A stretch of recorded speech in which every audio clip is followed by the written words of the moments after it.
ஏங்க சாரிங்க. ஏங்க கடைசியாக உங்ககிட்ட ஒரு 2 நிமிஷம் பேசணுங்க. சத்தியமா இனிமே உங்க லைஃப்ல வரமாட்டேங்க. Please just 2 minutes. என்ன காதல் எப்படிதான் சொல்லணும்னு இதுவரை யாரும் சொன்னது இல்லைங்க. நமக்கு எப்படி சொல்லணும்னு தோணுதோ அப்படிதான் எல்லாரும் சொல்றோம்.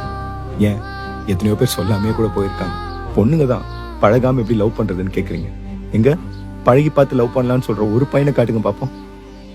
பார்த்த உடனே வர்றது தாங்க லவ். என் லைஃப்ல நான் எத்தனையோ பொண்ணுங்களை பார்த்துருக்கேன். அப்பெல்லாம் எனக்கு எதுவும் தோணுது இல்லைங்க. ஆனா உங்களை பார்த்தேன்ல, அப்ப தோணுச்சுங்க. என்ன எதுவும் பண்ணிச்சுங்க. என் காதலை உங்களுக்கு நான் சொன்ன விதம் வேணா உங்களை கஷ்டப்படுத்திருக்கேன். சீரியஸா அதுக்கு என்ன மன்னிச்சிருங்க. இந்த உலகத்துல எத்தனையோ பசங்க இருக்காங்க.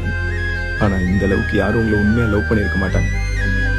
எனக்கு உங்களை தாண்டி போக தெரியலங்க. இருந்தாலும் நான் போறேன். ஆனா ஒண்ணுங்க, காதலை சொல்ல தெரியாதவனுக்கும் பண்ண தெரியாதவனுக்கும் கண்டிப்பா வாழ்க்கை நல்லா வாழ தெரியுங்க.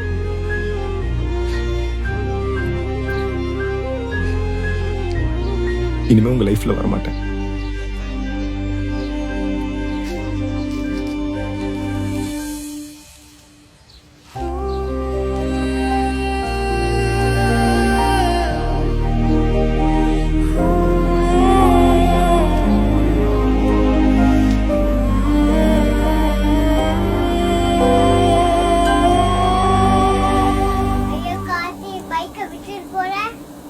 நான் எவ்வளவு சென்டிமெண்டா பேசிட்டு இருக்கேன். கதை இன்னும் முடியல. சரி, அப்புறம் என்னாச்சு சொல்லுப்பா. சொல்றேன்டா. ஏற்கனவே லேட் ஆயிடுச்சு. அம்மா திட்டுவாங்க. வாங்க போலாம் போலாம் போலாம். அடிங்க. 1 2 3. போதும். வரேன். எத்தனை தடவை பெல் அடிப்பீங்க?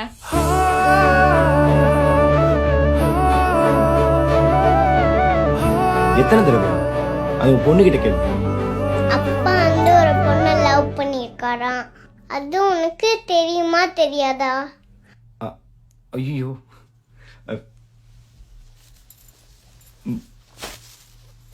டேய்.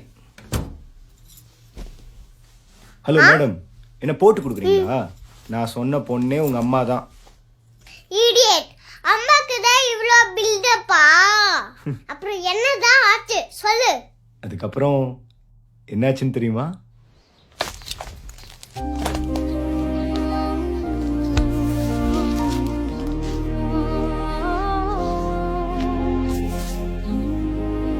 அவ்வளவு பிடிக்குமா உனக்கு என்ன? இவ்ளோ பேசிட்டு விட்டுட்டு போற?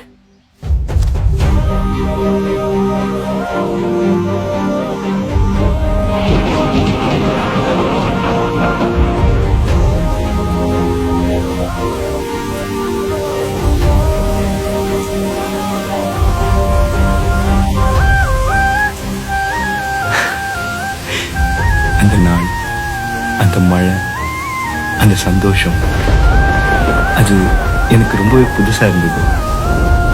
அவ்வளோ சீக்கிரத்துல அன்னைக்கு அந்த மழையும் நிக்கல. அப்படியே சோன்னு பெஞ்சிட்டு இருந்தது.